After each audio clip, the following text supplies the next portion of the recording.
கர்த்தருடைய பரிசுத்த நாமத்திற்கு மகிமை உண்டாவதாக.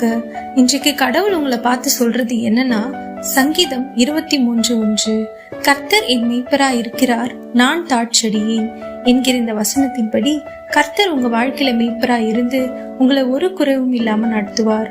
அவர் உங்களை ஆசீர்வதித்து நிலையான அமைதியான இடத்துல கொண்டு போய் விடுவார். உங்க கவலை கண்ணீர் எல்லாத்தையும் மாற்றி போடுவார். உங்கள் இருதயம் மகிழும்படி உங்களை தேற்றுவார். நீங்க இருள்ல நடந்தாலும் அமர்ந்தாலும் கர்த்தர் உங்களுக்கு வெளிச்சமாக இருப்பார். அவர் உங்களுக்கு ஞானத்தை அறிவியும் கொடுத்து உங்களை இந்த உலக மனிதர்கள் முன்னாடி உயர்த்தி உங்களை மதிக்கும்படியாக தலை நிமிர செய்வார். உங்களுடைய எதிரிகளுக்கு முன்னாடி உங்களை சீர்படுத்தி ஸ்திரப்படுத்தி நடத்துவார். நீங்க உயிரோடு இருக்கும் நாட்கள் எல்லாம் நன்மையாலும் கிருபையாலும் முடிசூட்டி அழகுபடுத்துவார். ஒன்னு ஞாபகத்துல வச்சுக்கோங்க, எப்ப நீங்க கர்த்தரை மேய்ப்பரா உங்க வாழ்க்கையில வைக்கிறீங்களோ அப்ப இந்த ஆசீர்வாதங்கள் எல்லாம் உங்க வாழ்க்கையில வந்து சேரும்.